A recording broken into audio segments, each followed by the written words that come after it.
सत श्री अकाल, नमस्ते आदाब सभी भाइयों को। भाइयों कैसे, उम्मीद करता सब ठीक ठाक होंगे, चढ़ती कला विच होंगे।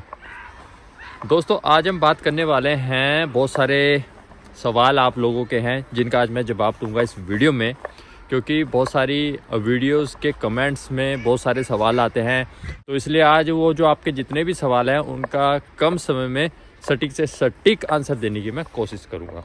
दोस्तों सबसे पहले लोग यही पूछ लेते हैं कि गुरजीत भाई आप ये बताओ आपकी सैलरी कितनी है। तो भाई सैलरी अगर मैं बताऊं, मेरे को 6 महीने हो गए गाड़ी चलाते हुए अपनी कंपनी में, ठीक है ना।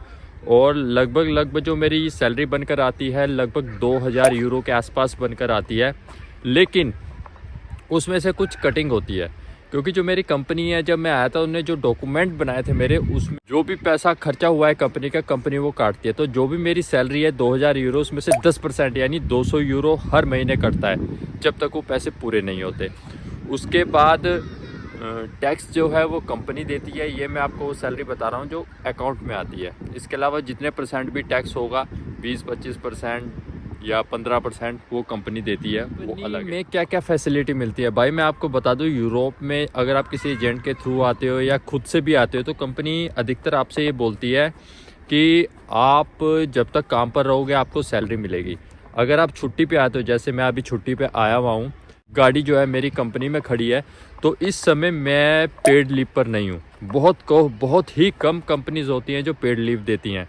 और जब भी मैं 6 महीने में या साल में छुट्टी जाऊंगा इंडिया, तो आने जाने की टिकट भी मुझे खुद से बुक करनी है। बहुत कम कंपनी होती हैं जो टिकट भी प्रोवाइड करती हैं।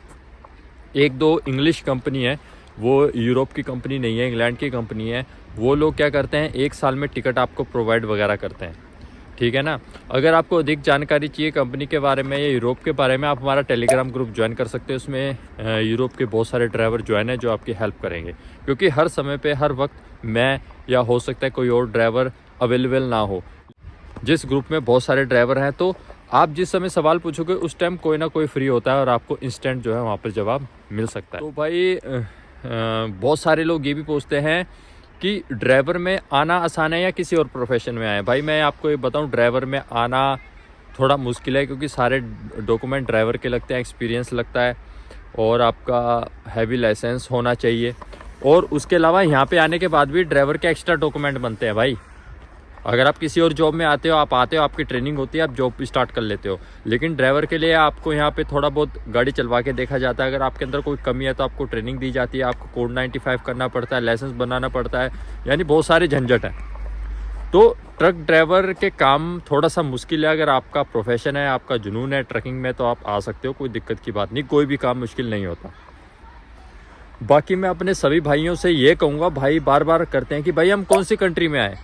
भाई आप यूरोप की किसी भी कंट्री में आओ, आपकी प्रोफाइल जहाँ पर मैच हो रही है, जहाँ पर आपको लगता है कि मुझे इस यूरोपियन कंट्री का वीज़ा बहुत आसानी से मिल जाएगा, तो आप पहले वहीं का अप्लाई करो। क्योंकि आप किसी भी यूरोपियन कंट्री में आते हो, सबकी वैल्यू सेम है। क्योंकि अगर आप कल को यहाँ पे ज़्यादा दिन रहते हो, कहीं पे 5 साल, कहीं में 3.5 साल, कहीं पे 6 साल बाद जो है PR का सिस्टम है। लैंग्वेज आपको उस देश की जो है सीखनी पड़ेगी। अगर आप लातविया में हो तो आपको लातवियन सीखनी पड़ेगी, आप स्पेन में हो तो स्पेनिश सीखनी पड़ेगी। वो लैंग्वेज के बिना आप PR नहीं ले सकते हो। कहीं पर क्राइटेरिया 5 साल अगर आप रहते हो, काम करते हो एक कंट्री में, तो उसके बाद आप लैंग्वेज पास करो, आपको PR कार्ड मिल जाता है। जब आपको PR कार्ड मिल जाता है, फिर तो आप किसी भी देश में जाकर, यूरोप या शेंगन किसी भी देश में जाकर काम कर सकते हो, रह सकते हो, फैमिली को बुला सकते हो। और एक बात मैं आपको बता दूं, अगर आप किसी और वीज़े पर आते हो तो आप ये कंफर्म कर लें कंपनी से कि भाई जो रहने का है, क्योंकि आप किसी और प्रोफेशन में आओगे, टेक्निकल काम में आओगे, आप दिन में काम करोगे और उसके बाद रात को रूम पे जाके आराम करोगे, तो वो रूम कंपनी का रहेगा, कंपनी द्वारा प्रोवाइड किया जाएगा या उसके लिए आपको पैसे देने होंगे। इस बात को आप कंफर्म कर जरूर आए। तो भाई अभी बहुत सारे लोग कमेंट कर रहे थे, गुरजीत भाई मेरे को स्लोवेनिया, हंगरी, क्रोएशिया इधर की जॉब मिल रही है। तो भाई आ जाओ, कोई दिक्कत की बात नहीं है। ये सब यूरोपियन शेंगन कंट्रीज़ हैं, आप यहाँ आ सकते हो। और क्रोएशिया, स्लोवेनिया, हंगरी है, यहाँ पे थोड़ा प्रोसेस भी आसान है। बहुत सारे लोगों के मन में होता है कि यार हम जर्मनी जाएं या ऐसी कंट्री में जाएं जहाँ पे बहुत ज़्यादा पे स्केल है। तो भाई मैं आपको बता दूं, जैसे कि नॉर्वे हो गया, डेनमार्क हो गया, जर्मनी हो गया, फ्रांस हो गया, कि हम ऐसी कंट्री में जाएं। तो दोस्तों देखो, कहीं ना कहीं इन कंट्री में पहले बहुत सारे लोग आ चुके हैं। इनका जो इमिग्रेशन पॉलिसी है वो भी थोड़ी सी सख्त है। अभी कुछ ऐसे नए देश हैं जो अभी अभी यूरोपियन सेनिगन कंट्री में जिनको शामिल किया गया, अगर आप वहाँ पर अप्लाई करें तो ज़्यादा अच्छा रहेगा, आपका सक्सेस रेट वीज़ा लगने का ज़्यादा रहेगा। अब हमारे ड्राइवर भाई ये पूछते हैं कि हम कौन सी ऐसी कंट्री हैं जहाँ पर हमारा लाइसेंस आसानी से बन जाए।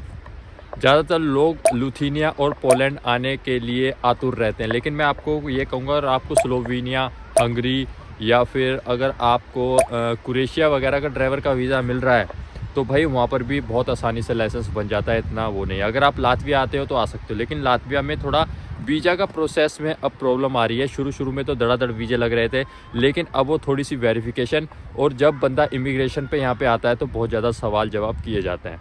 लेकिन फिर भी घबराने की बात नहीं है, जब आप जेन्युइन तरीके से आ रहे हो, कंपनी का कॉन्ट्रैक्ट लेटर आपके पास है तो कोई दिक्कत की बात नहीं है। अब फैमिली के बारे में कई लोग सवाल पूछते हैं, गुरजीत भाई फैमिली को किस तरीके से बुला सकते हैं।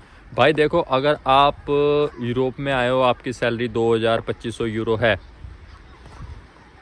और यानी कि आप अगर फैमिली को यहाँ पे बुलाओ तो उनका खर्चा उठा सकते हो, तो कंपनी से आप डिपेंडेंट वीज़ा ले सकते हो। आपकी कंपनी आपको डिपेंडेंट वीज़ा देती है, आप अपनी फैमिली को यहाँ पे बुला सकते हो, ऐसा कोई भी प्रॉब्लम नहीं आपको आएगी। लेकिन हाँ, अलग अलग कंट्री में अलग अलग हिसाब किताब हो सकता है, पर आप डिपेंडेंट वीज़ा अगर आपकी कंपनी आपको देती है तो आप अप्लाई करके अपनी फैमिली को बुला सकते हो।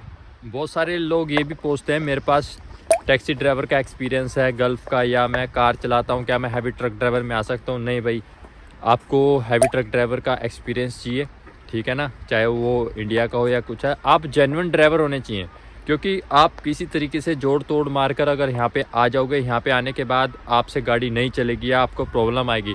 देखो 19-20 प्रॉब्लम आए तो कोई दिक्कत नहीं है, उसका यहाँ पे सोल्यूशन है।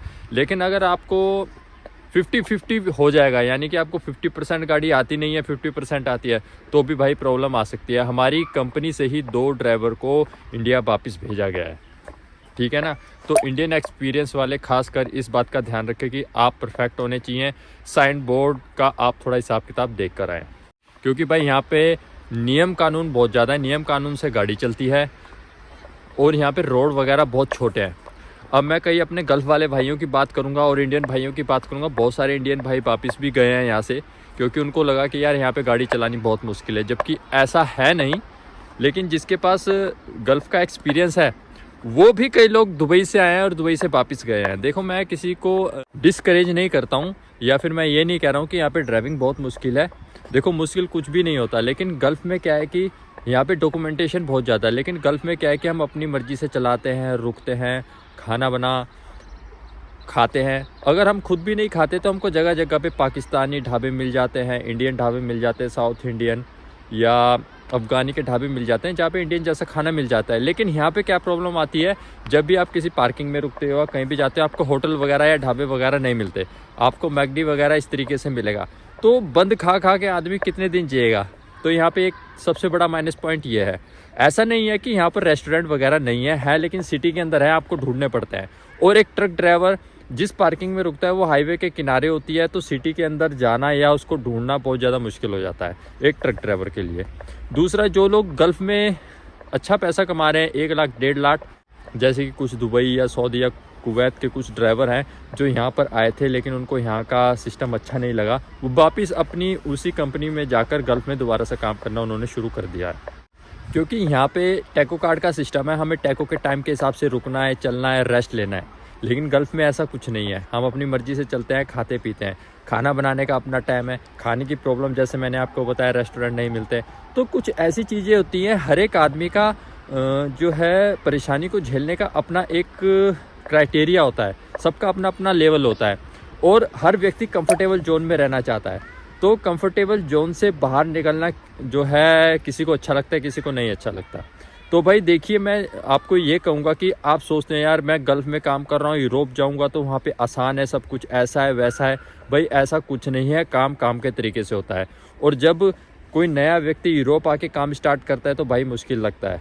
मैं भी गल्फ़ एक्सपीरियंस हूँ, मुझको भी काम एक बार बहुत ज़्यादा मुश्किल लगा था, लेकिन जब टाइम बीतता है हम लोग उस काम को सीख लेते हैं, क्योंकि हमारे लिए वो काम नया है। यहाँ पे ड्राइविंग सिर्फ 20% है और बाकी काम डॉक्यूमेंटेशन है और बहुत सारी चीज़ें हैं। जब आप यहाँ पे आओगे आपको पता लगेगा। तो भाई नामुमकिन कुछ नहीं है, सीखने से आदमी सब कुछ सीख लेता है और सारा काम कर लेता है। क्योंकि यहाँ पर जो लोग गाड़ी चला रहे हैं वो भी तो भाई इंसान है और हम भी इंसान हैं, तो हम कर सकते हैं, ऐसी कोई दिक्कत की बात नहीं है। बस शर्त है कि आपको सीखना पड़ेगा, मुश्किल आपको आ सकती है। तो भाई अभी यहाँ बाहर ठंड बहुत ज़्यादा है, बोला भी नहीं जा रहा है, हाथ भी ठंडे हो रहे हैं और बार बार मैं बदल बदल के वीडियो बना रहा हूँ हाथ को। तो भाई इससे रिलेटेड बहुत सारे सवाल हैं और जितने मेरे को याद थे भाई उतने मैंने बताने की कोशिश करी है कि भाई इनका जवाब ये है। इसके अलावा और भी बहुत सारे सवाल हैं। बाकी दूसरे जॉब में जो लोग आ रहे हैं, मैं आपको बताऊं, आपको यूरोपियन शेंगन कंट्री किसी भी कंट्री का वीज़ा मिल रहा है, भाई आ जाओ। कोई वेल्डर है, कोई कारपेंटर है, इस तरीके का जो टेक्निकल काम है भाई उसमें भी आ जाओ, क्योंकि मेन मकसद है हमारा यहाँ पर आके पैसा कमाना, ठीक है ना, और यहाँ की पीआर लेना। क्योंकि बहुत सारे लोग पीआर के लिए आते हैं, बहुत सारे लोग पैसा कमा के वापस अपने देश चले जाते हैं। तो सबका अपना अपना क्राइटेरिया होता है। अगर आप पीआर के लिए आ रहे हैं तो भैया टिक के एक जगह काम करो, ठीक है, वहाँ पे 5 साल काम करो। जैसे स्पेन में 3.5 साल काम करना पड़ता है और किसी कंट्री में 5 साल, किसी में 6 साल, जैसे मैंने पहले बताया। तो उतने साल काम करो, कंपनी आपका टैक्स देगी। अपना घर इंडिया, पाकिस्तान, नेपाल, जहाँ से भी आप आए हैं वहाँ पर जाओ छुट्टी के लिए, 1 महीना 2 महीना, वापस आके फिर काम करो। उसके बाद लैंग्वेज का टेस्ट दो, आप जो है यहाँ पर पीआर ले सकते हो, कोई मुश्किल बात नहीं है। जब मैं भी गल्फ़ में काम करता था तो मुझको भी लगता था यार यूरोप का काम तो बहुत बढ़िया है, 9 घंटे गाड़ी चलानी है, उसके बाद आराम ही आराम है, फलाना ढिकाना, बहुत सारी चीज़ें होती हैं। तो वीडियो में देखने से आपको लगता है कि यार वाह क्या ज़िंदगी जी रहे हैं, बहुत इनकी ज़िंदगी बहुत एंजॉय वाली है। तो इस तरीके से रील्स वगैरह देख के जो है लोग इंडिया से गल्फ़ चले जाते हैं, गल्फ़ वाले यूरोप आ जाते हैं, यूरोप वाले आगे कहीं निकल जाते हैं। तो ये सारी चीज़ें भाई देखने में बहुत अच्छी लगती हैं, लेकिन सबका अपना अपना स्ट्रगल होता है। जैसे हम लोग फ़िल्म देखते हैं, फ़िल्म देख के हम कह देते हैं यार फ़िल्म अच्छी नहीं थी या अच्छी है, लेकिन उस फिल्म बनाने के लिए 1-2 साल लगे हैं, कितना पैसा खर्च किया है, क्या क्या प्रॉब्लम्स आई हैं, ये उसके प्रोड्यूसर, डायरेक्टर और जो उसके एक्टर्स हैं उसको मालूम होता है। तो भाई पिक्चर कुछ हो रही होती है, ये तो सिर्फ आपको रिज़ल्ट दिख रहा है, जो हम आपको दिखा रहे हैं वो दिख रहा है, क्योंकि असलियत कोई नहीं बताता। असलियत बताने के लिए भाई दम चाहिए, क्योंकि आदमी आज की डेट में असलियत बताएगा, वो कहेगा यार अगर मैं अपने काम की ही ये सारी चीज़ें बताऊंगा तो मेरी बेइज्जती होगी। तो भाई सिर्फ आपका गुरजीत भाई है जो आपको असलियत बताता है, आपको डेली ब्लॉग के माध्यम से ये बताता है कि भाई किस तरीके की ड्राइवर लाइफ है यहाँ पे। तो भाई काम में मुश्किलें तो हर एक जगह आती हैं, यहाँ पर भी आएंगी, तो आप मेंटली प्रिपेयर होके आना, ठीक है ना। और भाई मुश्किल कुछ नहीं है, सब कुछ हो जाता है, लेकिन आदमी में सीखने का जज्बा होना चाहिए। तो गाइस मुझे लगता है आज की वीडियो यहीं पे बंद करनी चाहिए, ज़्यादा लंबी वीडियो हो जाएगी। अगर आपके कोई सवाल है मुझे कमेंट करो, फिर एक नेक्स्ट वीडियो बना दूंगा, उसमें वो सारे सवाल ले लिए जाएंगे। तो गाइस आज की वीडियो में इतना ही, मिलता है एक अच्छी इन्फॉर्मेटिव वीडियो के साथ। Till then bye bye.